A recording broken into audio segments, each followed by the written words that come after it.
アダルトチルドレンは仕事が他の人とは比べ物にならないぐらい苦痛になる感じ方をしています。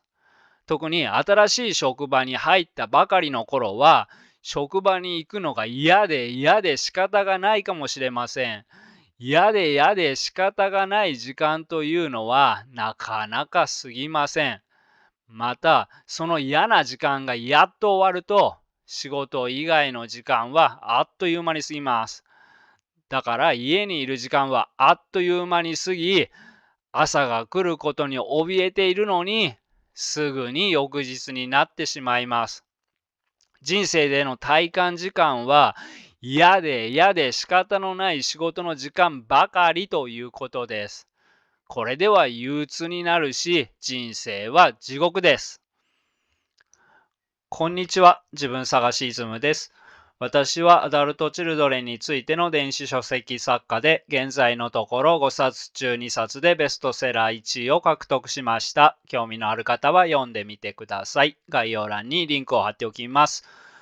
多くのアダルトチルドレンは慣れない環境に適応するのが苦手です。だから職場の環境や仕事でのストレスに苦しむことが多いです。これだけでも相当な苦労ですが、それだけではなく、さらに認知の歪みがあるので、人間関係がうまくいかないし、周りに辛辣な目で見られているような気がします。こうなると、仕事が大変というだけではなく、人の目が気になって何十倍も疲れてしまいます。このようなことから、アダルトチルドレンは職場にいるのがとてもとても辛いという人が多いです。今日はアダルトチルドレンが少しでも職場での感じ方が楽になるための話をしたいと思います。今、アダルトチルドレンは職場にいるのがとてもとても辛いと言いましたが、その理由をもう少し詳しく見ていきましょう。一般的に仕事は大変だし、生きるためには好きでもないことをいやいやしなければならない人も多いです。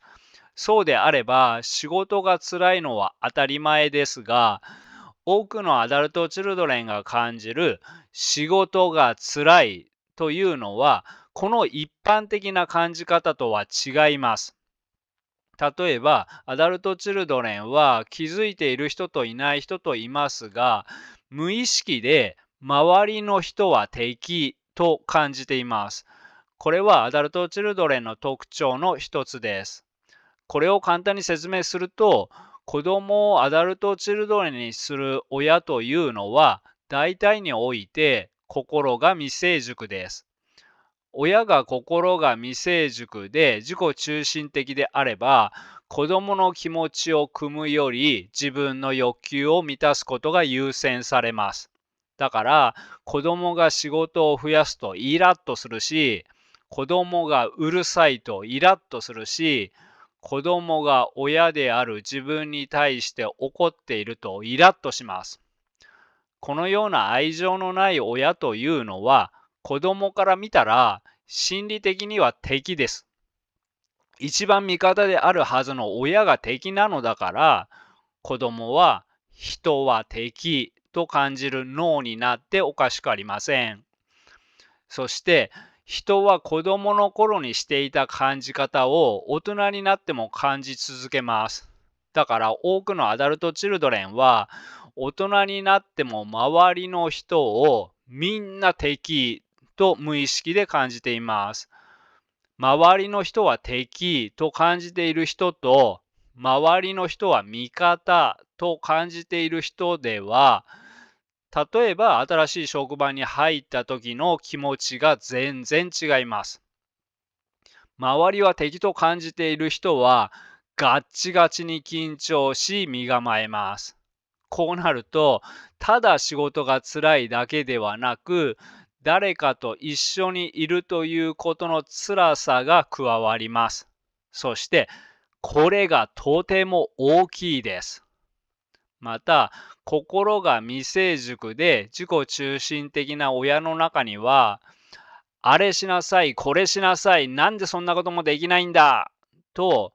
子供が自分の役に立つように子供を操作する親がいます。つまり、自己中心的な親のもとにいる子供は、親の役に立っていないと受け入れてもらえないということです。小さい子供は、誰でも親にものすごく愛されたいし、ものすごく受け入れられたいです。それでもありのままの自分を受け入れてもらえないということは、小さい心はものすごいダメージを受けます。そして、一人で生きていけない小さい子供は、親に憎しみを感じられないので、激しい心の痛みは抑圧して、何もなかったかのように愛を求め続けます。このように、ありのままの自分を拒否されて育っている人は、会社内でも役に立てていると感じられないと、小さい頃に凍結していた心が破裂するような感情が刺激されて、ものすごく冷ややかな目で見られているように感じます。ものすごくです。つまり、抑圧している親との感情が蘇っているということです。職場では、特に新人のうちは、もっとこうしなさいと指導されることがあるかもしれません。愛されて育った人と自分が役に立てていると感じられないとものすごく傷ついてしまう人とでは、もっとこうしなさいという言葉は受けるダメージが比べ物にならないほど違います。単なる指導の言葉と心を切り裂く非難の言葉ぐらい違います。このように受けるダメージが他の人とは比べ物にならないほど大きい人は、ちょっとした失敗ですら単に仕事で失敗をしたというふうには捉えられません。この失敗によって使えないやつだという目で見られるだろう。この失敗によって評価を落とすだろう。このことによって嫌われるだろう。と、単なる業務上の失敗のはずが、業務上の問題というより、人間関係の問題になってしまいます。受けるダメージが比べ物にならないほど大きくなるという話が出たので付け加えておくと、ナルシシストもダメージは大きくなります。ナルシシストとは簡単に言うと、超自己中心的で人の気持ちや現実が分からず、自分だけの世界に生きているうぬぼれ屋さんのことです。例えば、会社内で人並みの貢献しかしていなくても、ナルシシストは自分はものすごく貢献しているように感じます。中には、アルバイトなのに、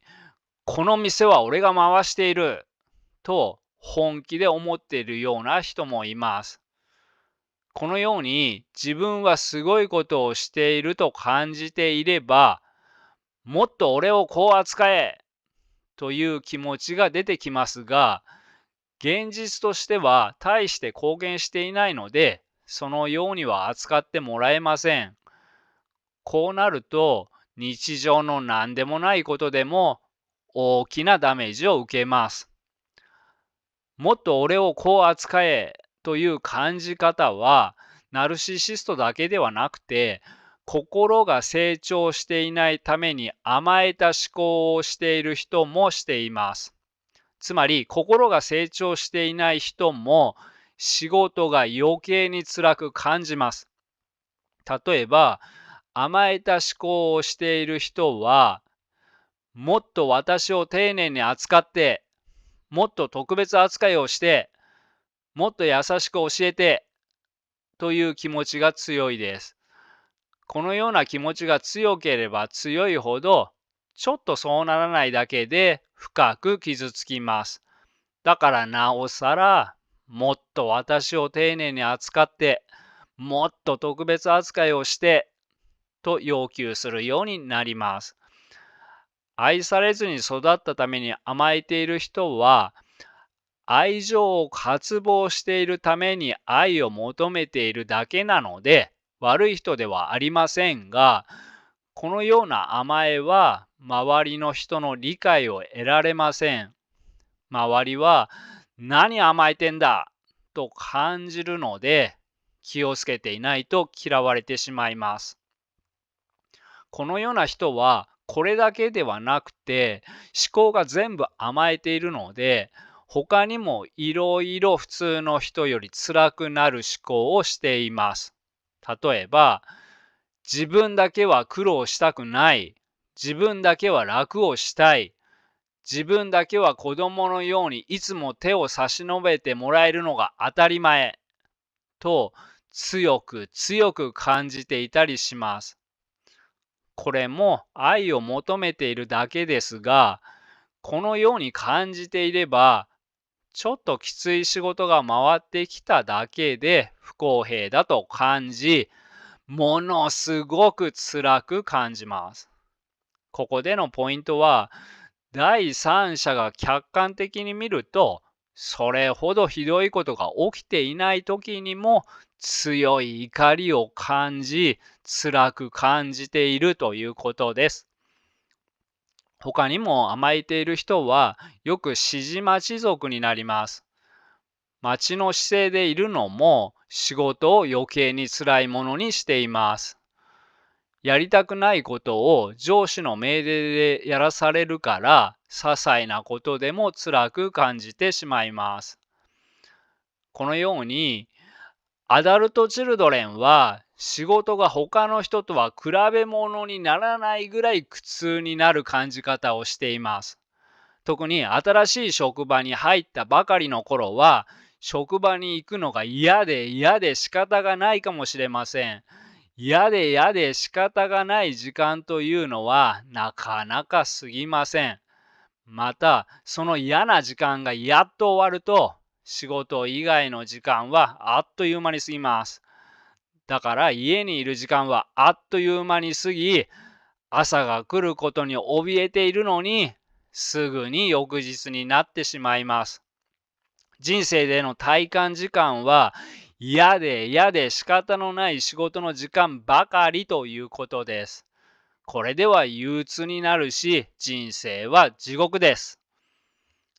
では次にどのように考えれば、どのような視点を持てば、どこを育てていけば楽になっていくかという話です。すでに話したように、甘えている人は大抵、自分だけは子供のように優しくしてというような感じ方をしていたり、自分だけは苦労があってはいけないという感じ方をしています。このような感じ方をしていると、何十倍も辛くなってしまうので、心を成長させて、この感じ方をなくす必要があります。心が成長していない人は自己中心的なので、他人も苦労しているということには気づいていないことが多いです。他人も苦労しています。自分も負担を均等に背負うのが当たり前と感じられるようになれば、だいぶ苦痛は和らぎます。もちろん、みんなの犠牲になるのは、これはまた違った意味でよくありません。犠牲になるという意味ではなくて、自分だけは負担から逃げたいという極端な気持ちを、みんなと同じ程度に負担を背負わなくてはいけないと人並みに考えられるようになると楽になります。これは心理的に紙一重です。例えば、残業を頼まれて、自分も負担を背負わなければいけないし、断って嫌われるのが怖いから引き受けたとします。こういう時は苦痛です。怖いからとか、やらなければという義務感ではなくて、誰かのためとか、自分のためとかで納得できるとかなり楽になります。同じように指示待ち族ではなく、自らの意思で行動すると苦痛はだいぶ減ります。仕事であっても、自分はこれがしたいというのがあって、積極的にそれをしているのであれば辛くありません。まだ新人なので何をしていいかわからないというのであれば、命令されるのを待つのではなく、自分からこれをしてもいいですかと聞いてそれをすると、命令されてからするよりは心理的にはだいぶ楽です。ただ、ここで問題があります。アダルトチルドレンの問題は多いですが、その中の一つは好きなことがないということです。これがしたいというのがないまま、給料がいいとか、残業がないとか、休みが多いという条件で会社を選ぶ人も多いです。人生を積極的に体験して、好きなことを作る努力もしながら生きていきましょう。アダルトチルドレンが好きなこと、趣味を作るにはという動画もありますので、よかったら参考にしてください。それと、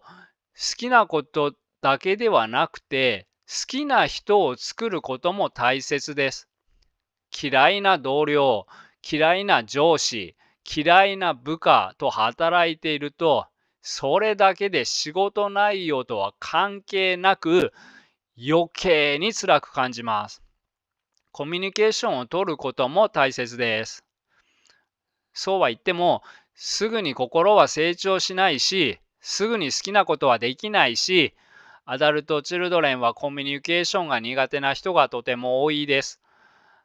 アダルト・チルドレンにとっては、働かないと生きられないというこの世は過酷で辛い世界です。働かなければ生きられないから、ものすごく辛い仕事を頑張るしかありません。つまり、生きるために必死で頑張っています。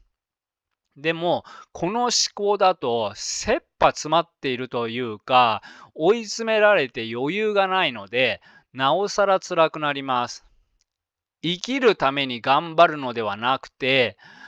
遊ぶために頑張るとか、成長するために働こうと視点を変えると仕事が楽になります。思いっきり遊ぶにはお金が必要だし、職場というのはアダルトチルドレンからの回復のレッスンの場にもなります。しなければならないという意識から自分のためにしようという意識に変えましょう。また、いい人しかいない職場を望んでいると、そのような職場などないので余計に辛くなってしまいます。例えば、自分より少し前に入った社員に怒られたとします。なんであの人は怒るんだと感じるかもしれません。社長が怒るならわかるけど、自分より2、3年先に入っただけの人がなんで怒るんだ。会社の売り上げが上がったって自分もあなたもメリットがあるわけではないんだから怒る必要ないだろうと思い、その人を嫌な人と感じるかもしれません。アダルトチルドレンは人の違いや立場がわからない人が多いですが、人には心の違いもあるし、立場の違いもあります。社長ではなくても、社長から期待されているとか、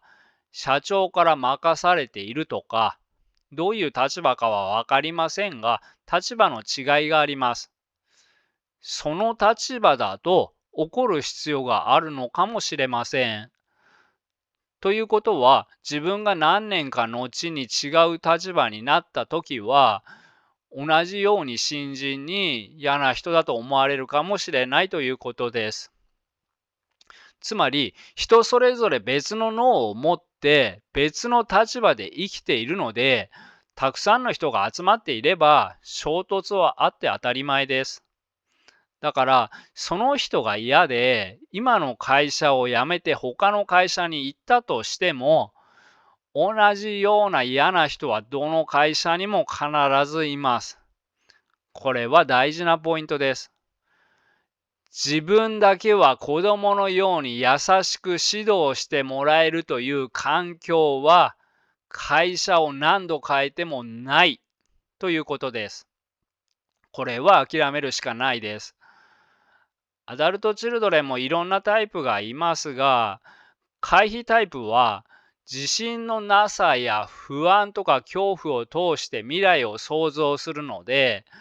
ちょっと困難があると自分の中で困難を拡大して仕事を辞めることを選択しやすいです。だからこそ自分だけは子供のように優しく指導してもらえるといういい人だけの職場を心底願うのですが、さっきも言った通り、いい人だけの職場を心底願っていると、ちょっとしたことで困難を感じて続かない確率が高まってしまいます。そして辞めたとすると、また自分の中にある自信のなさや不安とか恐怖を通して未来を想像するので、なかなか新しい仕事に就けなくなってしまうかもしれません。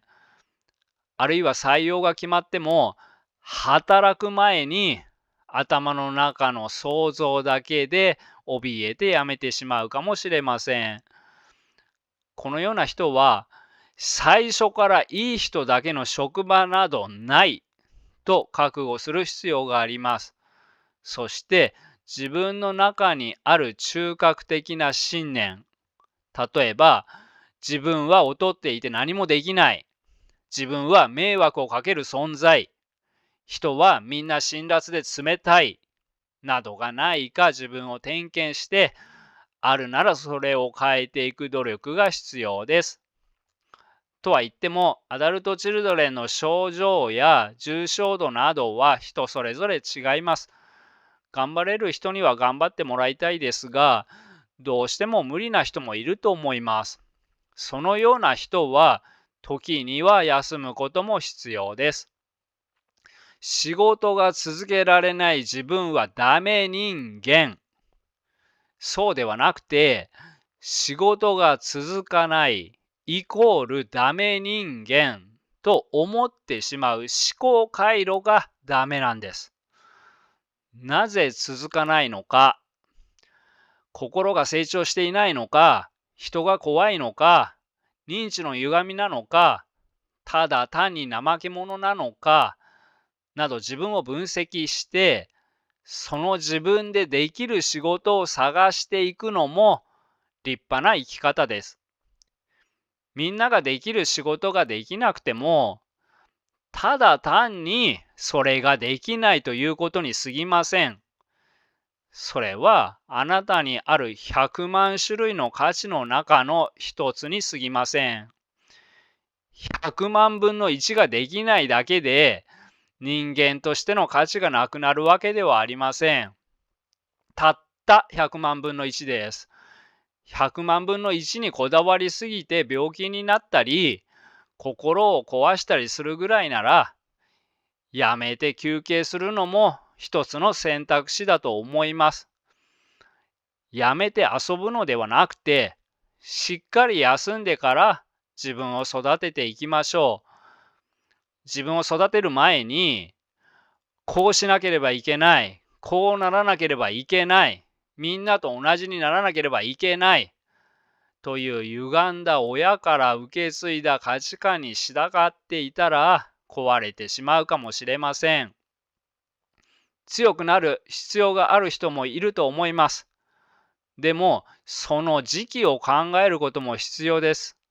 何でもかんでも今すぐに強くなれるというものではありません。徐々に少しずつ休みながら成長していくという姿勢も大事です。もし弱いのであれば、それは自分を責める材料ではなくて、弱いなら弱いと認めて、弱いなりの生き方を見つけましょう。では、ポイントを振り返ります。仕事は誰にとっても大変ですが、アダルトチルドレンにとっては、ただ大変なだけではなくて、ものすごく辛いものになってしまうことが多いです。そして、仕事は生きていくためにはしなければならないものなので、人生が地獄のようになってしまいます。どうしてここまでものすごく辛いものになってしまうのか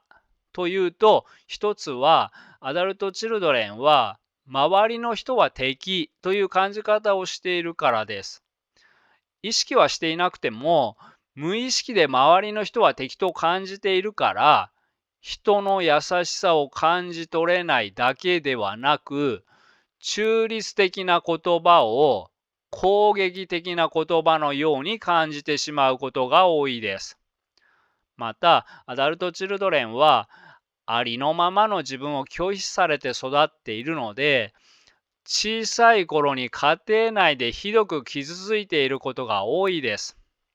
例えば、親の役に立てなかったり、親の手間をかけたらいつもものすごく怒られていたというような人は、家庭内に居場所がなかったということです。小さい子供が家庭内に居場所がないということは、大人が想像する以上の破壊力です。一人では生きられない小さい子供にとっては、心が切り裂かれる思いをしていたということです。でもそれを意識したまま生きてこられるほどの強さはなかったので、それを無意識にしまって生きてきたんです。この心が切り裂かれるような感情を処理していなければ、大人になった今でも無意識にしまったままです。これが会社内でちょっとのけ者にされたり、冷たい目で見られた時に目を覚ますんです。だから他の人なら気にならないようなことでも心が切り裂かれるような思いをします。他にも愛されずに育ったために心が成長できなかった人は、自分を丁寧に扱って自分には苦労があってはいけない、勤務時間の間ここにいるだけで給料をください、このような感じ方をしているかもしれません。これが当然と思っていれば、現実はそこまで甘くはないので、ちょっと何かがあるとものすごく不快に感じます。甘えの思考が強ければ強いほど不満に感じます。このようなことで、アダルトチルドレンは仕事をただ大変なだけではなく、とても辛いものにしてしまっています。まず、100% 自分が望む職場などないんだと現実を受け入れることが必要です。そして、上司は部下を育成しなければいけないし、仕事ができる人はもっと会社の業績を伸ばしたいし、人にはそれぞれ立場があります。つまり、自分にとって厳しいことを言ってくる嫌な人はどこにでもいるということです。会社を変えてもいます。仮に最初はいなくても、そのうち出てきます。ウイルスは全滅させようとしても消えません。消えないということが現実なのであれば、現実を受け入れて、その現実の中で対策を考えましょう。例えば、マスクをするなり、手を消毒するなり、うがいをして共存をしましょう。それが現実の世界で生きるということです。この現実は嫌だと言って、街中に消毒液をまいていても、無駄なエネルギーを消耗するだけだし、周りに嫌われます。嫌な人はどこにでもいるのが現実です。それが現実であるならば、嫌な人はいて当たり前という現実を受け入れて、その上で嫌な人対策を身につけましょう。嫌な人をゼロにしようとか、嫌な人の嫌な言動をやめてくれ、やめてくれと抵抗すればするほど心理的に自分が辛くなります。また、好きな仕事ではなく、生きるために嫌々しているのであれば、お金稼ぎは補助的な目的として、一番の目的は人間関係のスキルを学ぶ場と捉えましょう。アダルトチルドレンの言う仕事が大嫌いというのは文字通りの意味だけではなく、